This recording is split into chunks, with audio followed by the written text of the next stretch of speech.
Sanibonani mthakazi omuhle, silamukela njalo kwesinye isiqephu sethu sezindaba umsakazo we-Citizens Movement Radio. Namhla kungumvulo ziyisishiyagalolunye kuNhlangula ngomnyaka ka-2025. Indaba lizethulelwa ngikhethiwe Chuma.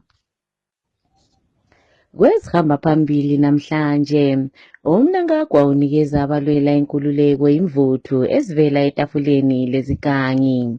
Angizethembi ingwenya kutsho uMongameli uChamisa ezekelisa nguMnangagwa.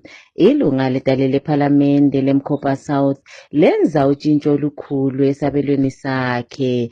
Nanzi indaba zethu ngokugcweleyo.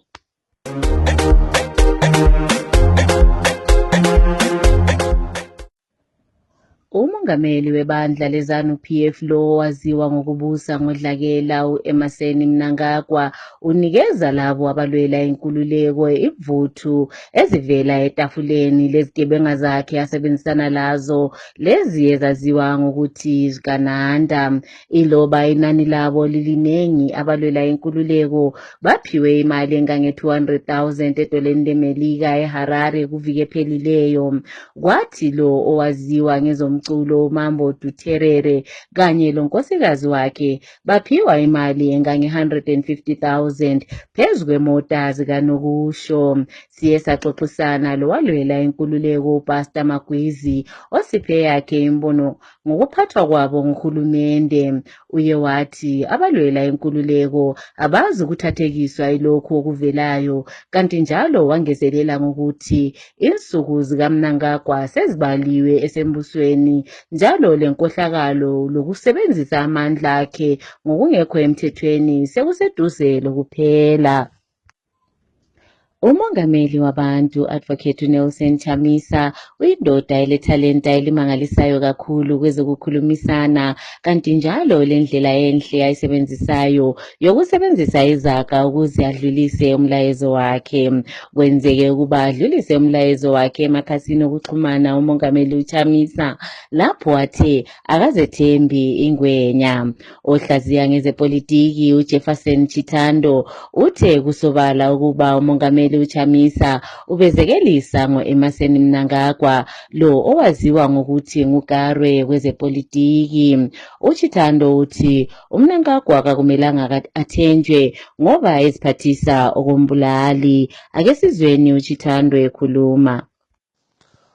One of Zimbabwe's best communicators, orator, who has lived since 1980, is none other than President Nelson Chamisa. President Chamisa urges other orators, communicators like Robert Mugabe,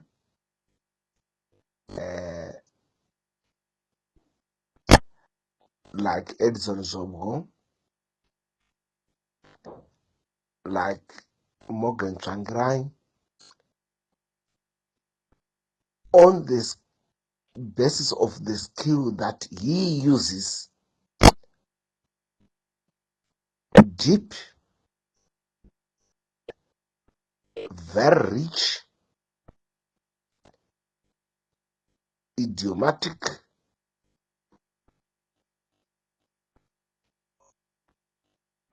Shona, and also at times he uses parables. All the other communicators, all the other orators who have been in the political stage for Zimbabwe, they were not good at using parables at the right time, correct situation. This is the skill which President Advocate Nelson Chamisa has.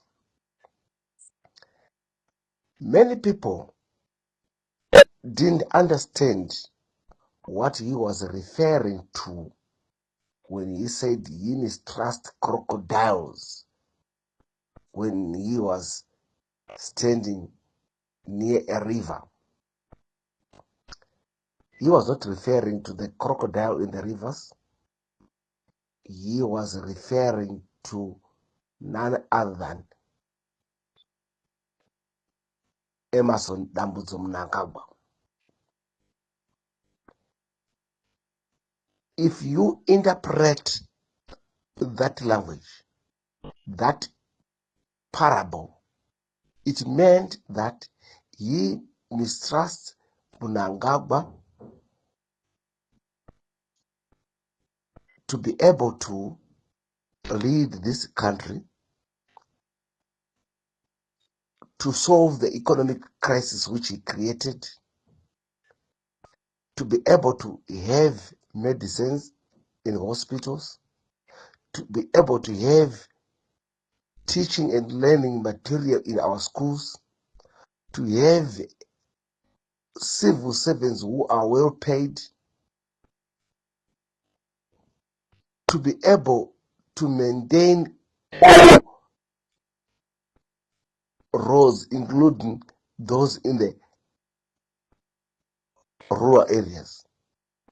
So President Chamisa is just expressing that sense that Mnangagwa cannot be trusted to lead the country. We are desperate. We are in a situation in which we need new leaders. We have got a leadership crisis in this country. This is the message which President Nelson Chamisa is expressing. Omela iMkhoba South edalele ePhalamende umhlonitshwa uJohn Khuka uyindoda yenza ngezenzo zakhe azithembisayo kumpela-viki lo osasemusha njalo elilunga ledalele ePhalamende kubandla eliphikisayo uye walandelela izithembiso zakhe azenzayo phambi kokuba kuyiwe ekhethweni lapho ebonakale esekela ukuthuthukiswa kwezikolo ngemva kokuba enikele ngesamende esingamathani 2 ePulililo B College lapho isikolo lesi esisesabelweni sakhe khona. Umhlonitshwa uKhuka uthi imfundo kungeyinye izindlela yokususa izidakamizwa lodubo phakathi kwabantu abasha, ngakho kuqhakathekile ukuba kusekelwe ukuthuthukiswa kwezikolo. Ake sizweni umhlonitshwa uKhuka ekhuluma. Aiwa, tinotenda zvikuru maita basa. Regai tikukwazisei mose vateereri. Zita rangu ndinoitwa J. Khuka, Member of Parliament for Mkhoba South Constituency, kuno kuGweru, mu Midlands Province. Regai nditende vatapi venhau veCitizen Movement Radio, avo vanotigonera nekutipa nguva yekuti tinge tichisangana pamhepo sezvatiri kudai kuita.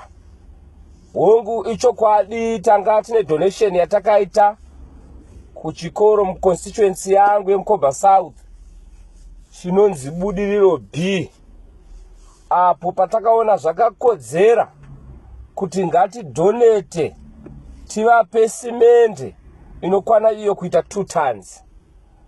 Munoziva kunzvimbo dzamuri kwese ikoko taita dambudziko munyika yeZimbabwe nenyaya yehot city, nyaya yekuti umwe mwana anopinda masikati umwe achipinda mangwanani, chikonzero iri nyaya yekuti hapekudzidzira hapana pakakwana. Naizvozvo takaona zvakakodzera kuti regai tipe simende kuitira kuti mablocks pachikoro awedzerwe awande, tizame by all means kuti hot sitting ite seinoderera. Hapana chinhu chinorwadza hama dzangu kuti mazuano nemangwavhiro atiri kuita tichitsvaga unokwera wakarinda mwana pamba uchiti anopinda masikati.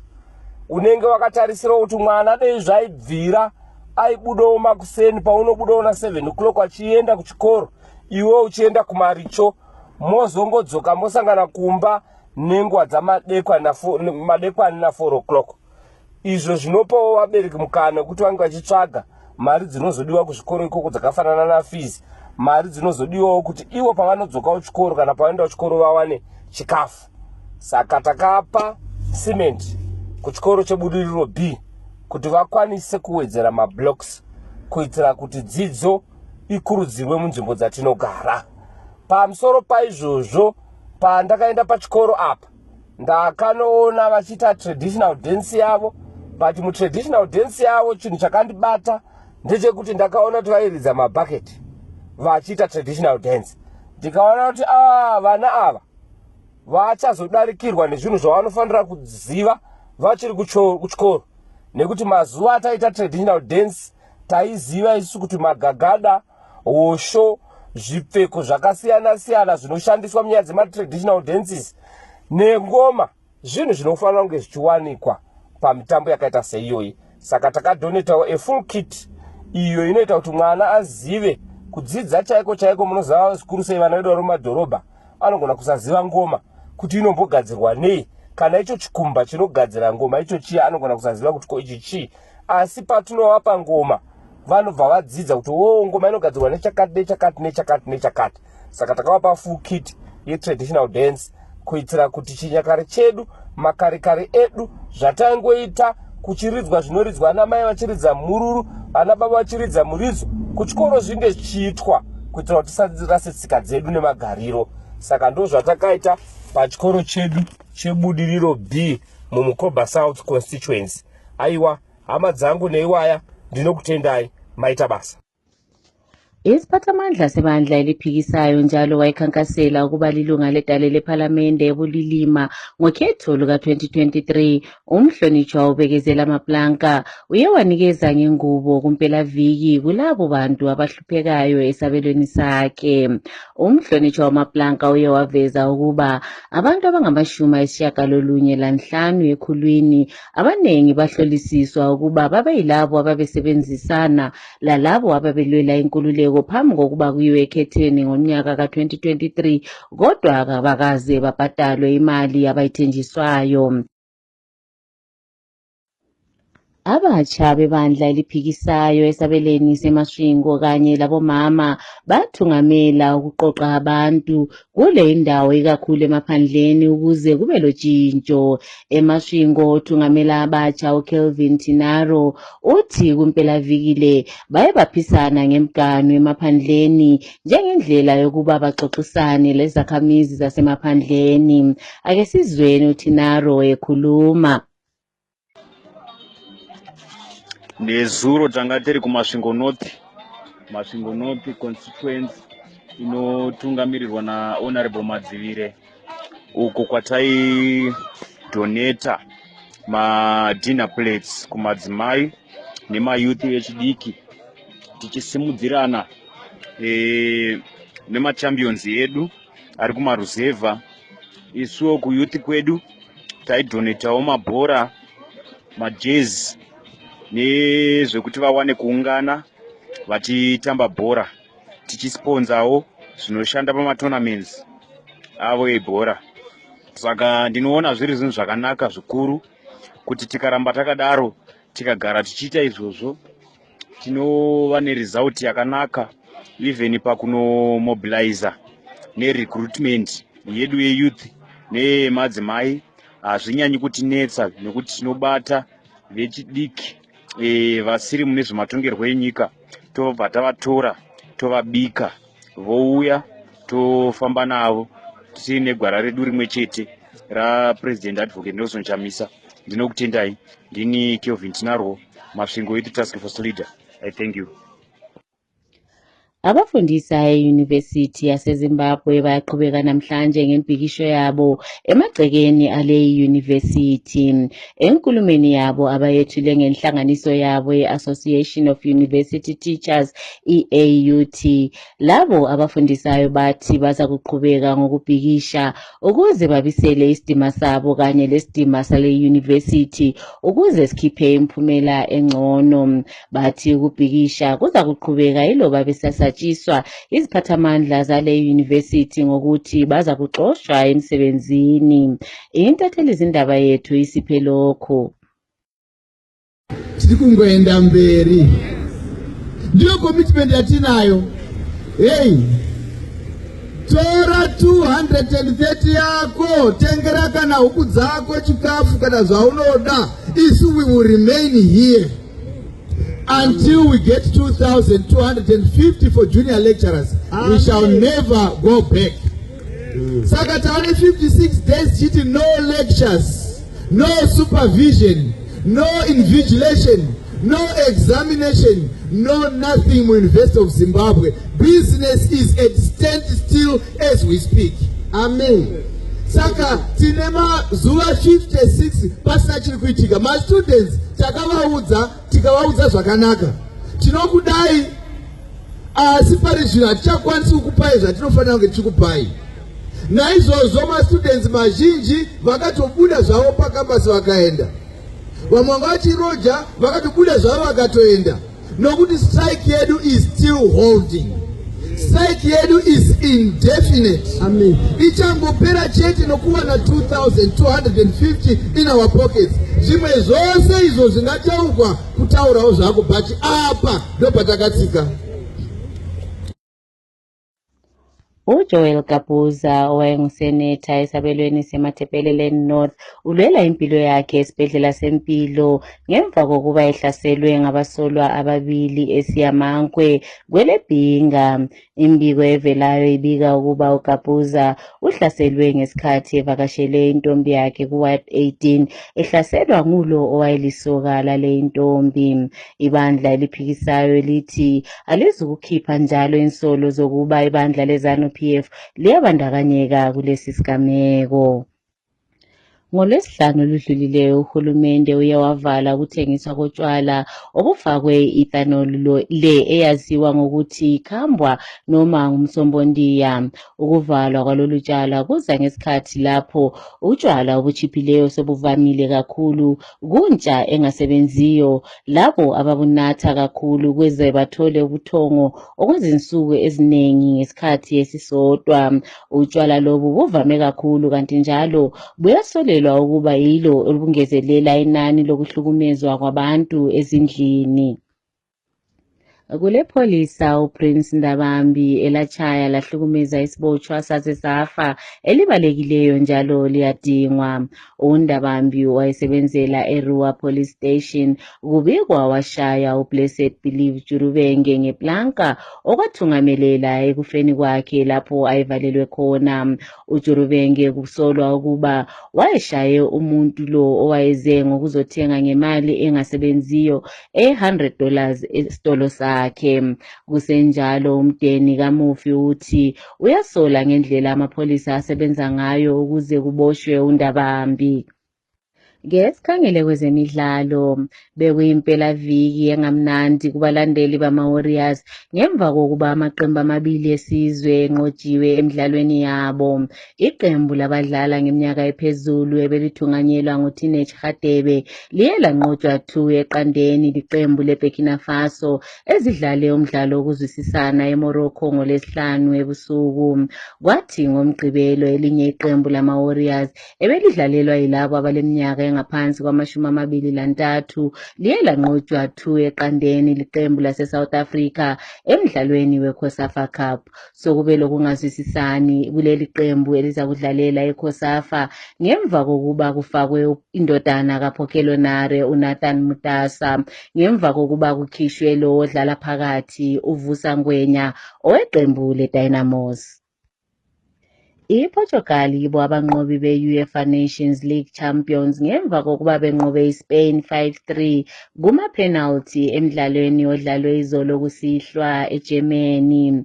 Umdlalo lo ubuphele ngamagoli amabili emaqembini womabili. uMartin Zubimendi kanye loMichael Oyarzabal yibo abahlohlele iSpain, kwathi iPortugal yahlohla ngoNuno Mendes kanye loCristiano Ronaldo. Endaweni yesithathu, uKylian Mbappe uncedise ilizwe laseFrance ukuba linqobe 2-0 lidlala leGermany emdlalweni obudlalwa izolo. Uncediswe nguMichael Olise. Abakwele South Africa uGeta Steyn kanye loTete Tijana bobabili banqobile ku-Comrades Marathon ukunqobela kubomama kanye lakubobaba. Emidlalweni ye-tennis, uCoco Gauff uye wanqoba u-Ariana Sabalenka ukuze athole isicoco se-Women's Paris Open ngomgqibelo. Kwathi uCarlos Alcaraz yena unqobile kumdlalo wabobaba ngemva kokuba enqobe uJannik Sinner izolo.